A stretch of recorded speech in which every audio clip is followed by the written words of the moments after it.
حضرت انس رضی اللہ عنہ نے بیان کیا کہ حضرت عبداللہ بن سلام رضی اللہ عنہ کو جب رسول کریم صلی اللہ علیہ وسلم کے مدینہ تشریف لانے کی خبر ملی تو وہ آپ کی خدمت میں آئے اور کہا کہ میں آپ سے 3 چیزوں کے بارے میں پوچھوں گا جنہیں نبی کے سوا اور کوئی نہیں جانتا۔ قیامت کی سب سے پہلی علامت کیا ہے؟ وہ کون سا کھانا ہے جو سب سے پہلے جنتیوں کو کھانے کے لیے دیا جائے گا؟ اور کس چیز کی وجہ سے بچہ اپنے باپ کے مشابہ ہوتا ہے؟ آپ صلی اللہ علیہ وسلم نے فرمایا کہ جبرائیل علیہ السلام نے ابھی مجھے آ کر اس کی خبر دی ہے۔ اس پر حضرت عبداللہ نے کہا ملائکہ میں تو یہی یہودیوں کے دشمن ہیں۔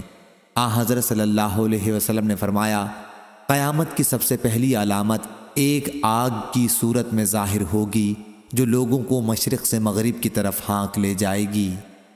سب سے پہلا کھانا جو اہل جنت کی دعوت کے لیے پیش کیا جائے گا وہ مچھلی کی کلیجی پر جو ٹکڑا لٹکا رہتا ہے وہ ہوگا۔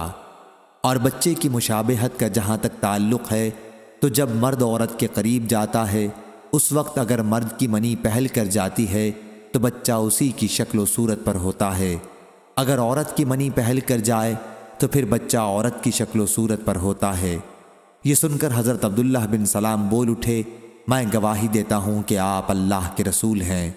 پھر عرض کیا یا رسول اللہ یہود انتہا کی جھوٹی قوم ہے، اگر آپ کے دریافت کرنے سے پہلے میرے اسلام قبول کرنے کے بارے میں انہیں علم ہو گیا تو آپ صلی اللہ علیہ وسلم کے سامنے مجھ پر ہر طرح کی تہمتیں دھرنی شروع کر دیں گے۔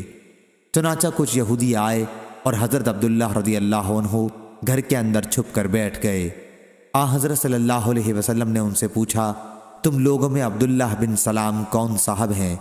سارے یہودی کہنے لگے وہ ہم میں سب سے بڑے عالم اور سب سے بڑے عالم کے صاحبزادے ہیں، ہم میں سب سے زیادہ بہتر اور ہم میں سب سے بہتر کے صاحبزادے ہیں۔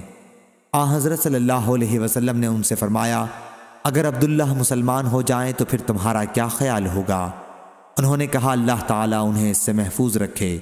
اتنے میں حضرت عبداللہ رضی اللہ عنہ باہر تشریف لائے اور کہا میں گواہی دیتا ہوں کہ اللہ کے سوا اور کوئی معبود نہیں، اور گواہی دیتا ہوں کہ محمد اللہ کے سچے رسول ہیں۔ اب وہ سب ان کے متعلق کہنے لگے کہ ہم میں سب سے بدترین اور سب سے بدترین کا بیٹا ہے، وہی وہ ان کی برائی کرنے لگے۔